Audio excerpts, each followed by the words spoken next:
Member for Central Wheatbelt. Thank you, Mr Speaker, and may I congratulate you on your own recent election. Thank you. I'd also like to start by acknowledging the staff here in the Chamber and Parliament House who assist us as we acquit our duties in this place. You have been most welcoming and I thank you for your assistance in advance. Can I also acknowledge my friends and family in the gallery and watching via the web? It is wonderful to have you here this evening. I'd like to start by saying a few words about the previous member for Central Wheatbelt, the Honourable Brendan Grills, MLA. I find myself in what may be a unique situation where the previous member representing my electorate is still seated in this chamber, now representing the electorate of Pilbara. In his inaugural speech in 2001, having been elected to the Parliament in a by-election to represent the electorate of Merredin, the honourable member made the following comments. As the new member for Merredin, I represent not only the 43% of the electorate who put a 1 next to my name on polling day, I represent every single person in my electorate, and I will fight for the advancement of every person in this great state. I will represent my most ardent opponents with the same passion as my strongest supporters. There is no doubt that he acquitted that promise with distinction, reflected by his return in 2005, 2008 and now in 2013 as the member for Pilbara. He went on to say, I thank the National Party and its members for the opportunity to represent this great country party, and I look forward to playing my part in its resurgence. This can only be achieved only if we look at new and innovative ways of promoting and running the party, and it will be exciting to play a leading part in its change. The members' strength of character, leadership and dedication to making our regions the best place to live, work and invest are a matter of public record. As the architect of royalties for regions and the driving force behind a regional development framework for the state, he has struck a chord with regional people across the state, and it's been through his leadership that the Nationals WA have returned the greatest number of members to this parliament since the early 1970s. This has been achieved in the context of changes to our electoral laws through the introduction of one vote, one value, and predictions that he would be leading a party of one. Political commentators have been predicting the demise of the National Party and the Country Party before it for many years. Yet regional Western Australians continue to support the values and aspirations that bind together the party and the customs of this grand old party. She turns 100 this year, and it's a great honour to be a member of this organisation. On a personal note, I thank Brendan for his support and friendship and look forward to taking up the challenge of representing every person in my electorate with the same passion he did. On behalf of the electorate of Central Wheatbelt, we thank you for your service. The people of the Pilbara were right to put their faith in the Nationals and the Honourable Brendan Grills. He will serve them well. I would like to extend my sincerest thanks to the Nationals and the team that ran our state campaign. What an outstanding result. I would also like to take this opportunity to sincerely thank my campaign team in Central Wheatbelt, a dedicated group with unending patience, dedication and enthusiasm for the task. I couldn't have asked for a better support network. Thank you for your commitment. To my colleagues that ran on the agricultural region ticket, the Honourable Martin Aldridge and Paul Brown, Jill Saunis, Rosalba Butterworth and Cathy Bowen, thank you for joining us on the journey. We knocked on many doors and met many people. We put ourselves in front of the electorate and asked them to test us, and I'm sure it has given me a good grounding to meet the demands of this place. To the many people that volunteered to man the 37 polling booths in Central Wheatbelt, thank you from the bottom of my heart. I also wish to place on the public record thanks to my parents, Leonie and Dexter, and sister Emma for their steadfast support. Mum, who should have been enjoying her first months in retirement, instead pulled on the trainers and walked the streets of the Central Wheatbelt, door knocking in some days of 40-degree heat. It is a credit to you and Dad that you have 2 daughters committed to public service. Both you and your own parents have been the finest role models we could have asked for. In my first address in the other place, I reflected that I had had a privileged upbringing, saying my family gave me the best possible start in life. I didn't mean privileged in terms of material goods. It was a safe and loving home surrounded by friends and family with an opportunity to gain a quality education. The path that led me from Wildcatcham to the State Parliament was formed by the foundations laid by my family, my teachers, and a desire to make every moment in life count.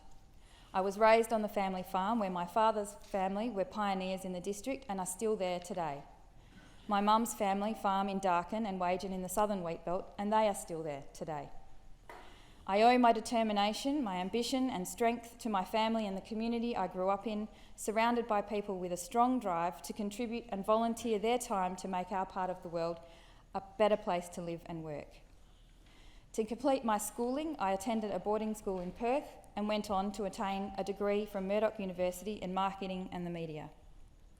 Professionally, I've worked in a number of different fields, as policy advisor to the Leader of the Nationals, as an executive officer to the Chamber of Minerals and Energy in the Pilbara, as a communications and marketing consultant, and a member of the Legislative Council.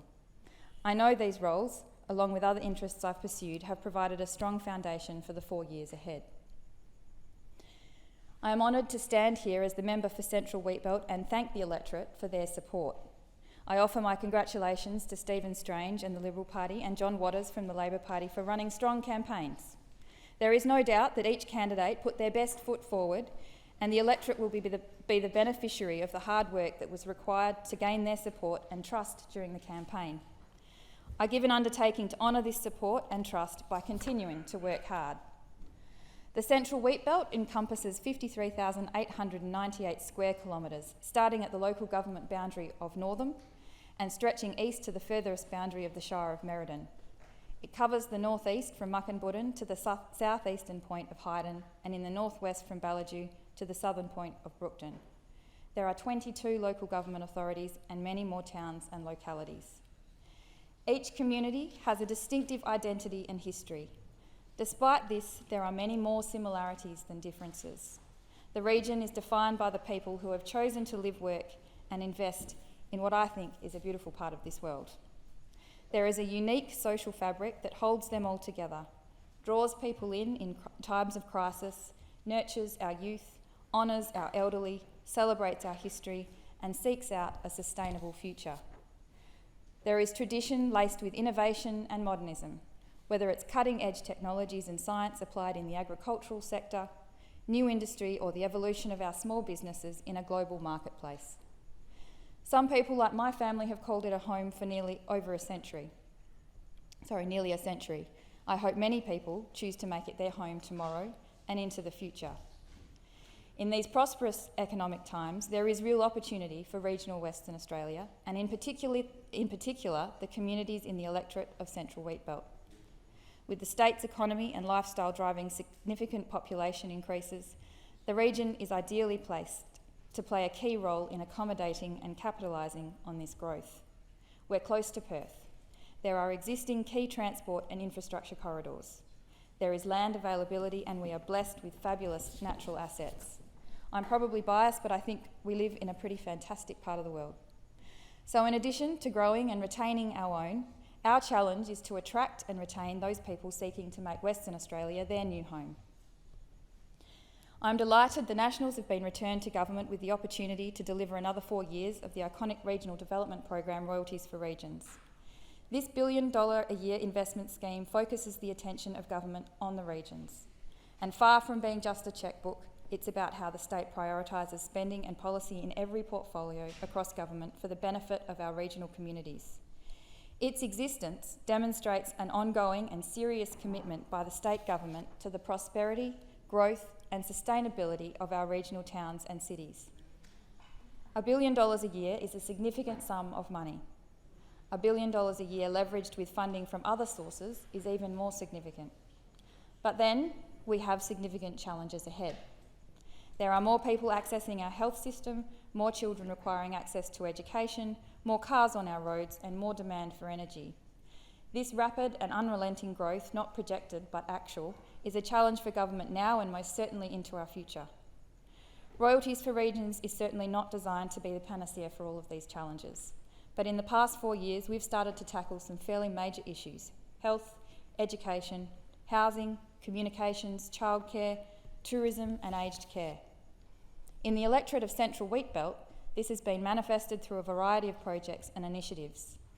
The $565 million Southern Inland Health Initiative is delivering more doctors and health professionals, upgrading the bricks and mortar infrastructure of hospitals and nursing posts, installing state-of-the-art telehealth technology and support, driving change through primary health initiatives to better manage our population's health, and planning for our ageing population. There have been upgrades to schools and residential colleges, including a state-of-the-art K-12 college in Merredin and a brand new residential college that is already at capacity. I couldn't be more excited about the education opportunities this school will offer and provide for families in the Eastern Wheatbelt. A number of mobile phone towers have gone up through the Regional Mobile Communications Project. We take it for granted that our phones will work here in the city, but it is the exact opposite in many communities in my electorate. We take it for granted that they don't. The program is modernising the region and making it safer by making sure we're connected to our neighbours, to our major centres and to the rest of the world. This has implications for our emergency services, our businesses, our ability to attract visitors and the general inequity of being cut off from the benefits of access to mobile broadband and phone communication. There's been support for our community childcare centres, a vital service and one that has become increasingly difficult to sustain as a result of regulatory changes made by the federal government with little thought to the implications for regional providers. For many operators in my electorate, the Royalties for Regions Regional Childcare Grant has meant the difference between remaining open and providing a service or shutting the doors. A flexible approach to the new regulatory framework is needed, or many of the centres in my electorate will be forced to close. This will have a significant impact on each town as parents will be unable to participate in the workforce or access respite. I give an undertaking to work with the volunteers who run these not-for-profit organisations. It is a struggle at times, but you are dedicated and passionate about your service, and so you have my full support. Royalties for Regions has also provided funding for tourism strategies like the Wheatbelt Way and regional events like the Avon Valley Vintage Festival and Avon Valley Gourmet Food and Wine Festival, drawing people through the electorate, highlighting our history, natural amenities and our vibrant communities. There's also been investment in aged care and respite facilities like the expansion of the Dryandra facility in Kellerberrin and Killara Adult Respite and Care in Northam. It is so important to look after the people who built our towns, and most important that they can grow old with dignity surrounded by their family and friends at a time when they need them most. There's also been strategic planning across local government areas. The most recent example was launched in Merredin just last Friday by 11 local government authorities in my electorate who have collaborated on an integrated aged care solution for the Central East Wheatbelt. We may have a reputation for being a difficult region to service from a government perspective, but as these local governments have shown, we do have a capacity to collaborate and offer solutions that will benefit the region. There's been investment in community infrastructure like the Northam, York, Bruce Rock and Kellerberrin recreation centres, and they are most appreciated by everyone that lives in those communities. There is the magnificent Cummins Theatre in Merredin and many, many more. As we look to the next 4 years of government and beyond, I see both challenges and opportunities for the electorate of Central Wheatbelt. I will be working hard to ensure the region and the state is prepared to capitalise on these opportunities. The Nationals WA took a $300 million agricultural policy to the state election. We believe the next big economic opportunity for the state and nation is to position ourselves as the preferred provider of food and fibre to meet the needs of a rapidly growing China and our Asian neighbours.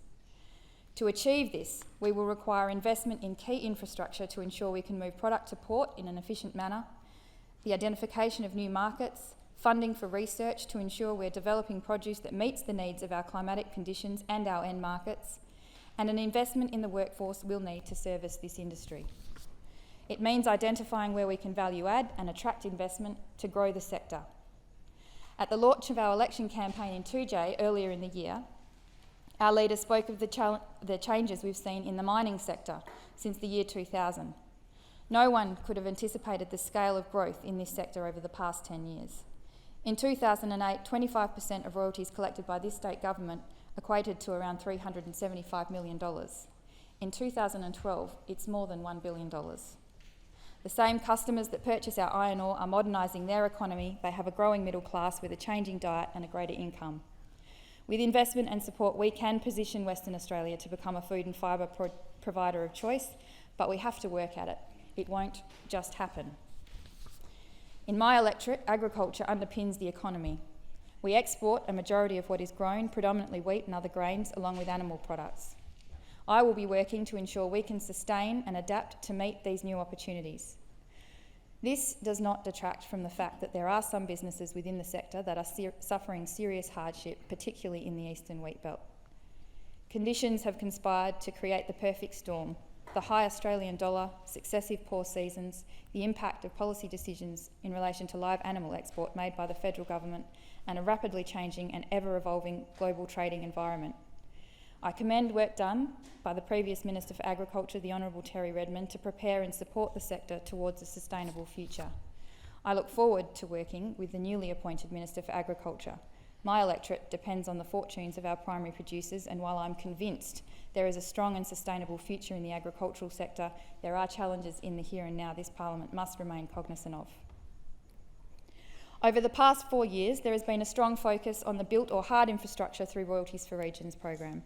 The Nationals put forward a strong culture in the arts policy during this election campaign, and I attended the C.Y. O'Connor Institute graduation ceremony last week, and a discussion with one of the board members reaffirmed my belief that the arts can play a powerful role in community development and well-being. It was pointed out to me that many of the students at our training institutes engage or re-engage in formal learning through the arts. Funding for the arts and cultural activities pays dividends in social cohesion, education outcomes, and can deliver economic returns. In particular, in the last term of government, I was thrilled with the Royalties for Regions funding initiated in 2012, specifically to assist performing arts companies to tour the regions, especially the development of a Wheatbelt touring circuit, which showcased local talent alongside respected Australian artists in a number of our pubs in the region. Tourism is another economic driver within the electorate of Central Wheatbelt. Members may be familiar with Wave Rock as a tourist destination. It is certainly a destination for many of our overseas visitors. But for those that have not experienced the beauty of the Avon Valley in a hot air balloon, taken the time to meander along one of our Pioneer Pathway self-drive tours, or tasted the culinary delights of our primary producers, I encourage you to do so soon. Proximity to Perth and welcoming communities provide a strong foundation for future growth in this area. Mr. Speaker, the small business sector is a significant employer in the electorate and vital to the region's future prosperity. The challenges most often raised with me by the sector are excessive red tape and a difficulty in successfully tendering for government contracts. Improvements to these areas will have a significant impact to the viability of businesses, and the flow-on effect of job creation is vital if we are to retain our young people in the region. At the risk of sounding cliched, they are a future, and in my electorate they are a valuable and sometimes rare commodity. One of the most satisfying parts of this job is the opportunity to interact with our young people, to encourage them to think about their role in society and to learn from them. I have forged great relationships with people and organisations in my electorate who are dedicated to empowering our young people, and I'm looking forward to continuing to work with them over the next 4 years. Likewise, I look forward to working with those that are committed to the empowerment of the Aboriginal people who call the region home. It is essential that we all take an active role in closing the gap and achieving better outcomes for our first Australians. This brings me to my final point this evening. We must be prepared to invest in our human and social capital. I hold the view that strategic investment in our human resources has the potential to return the greatest dividend for our region's future. We need to nurture, grow and support current and new leaders across every sector in the region: small business, agriculture, education, health, service industries, government, all of them.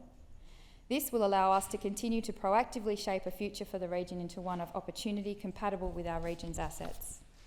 Investing in our leaders and the capacity of our communities will allow us to take control of our future. Mr. Acting Speaker, in concluding, I would like to share with members a quote by George Bernard Shaw that I reflect on often. It hung in my grandparents' kitchen on the farm in York Rickhine and captures the work ethic and approach to life that I endeavour to lead. I am of the opinion that my life belongs to the whole community, and as long as I live, it is my privilege to do for it whatever I can. I want to be thoroughly used up when I die, for the harder I work, the more I live. In my electorate, in this House, in my duties as a Member of Parliament, I look forward to the next 4 years. Thank you very much. Thank you, Member.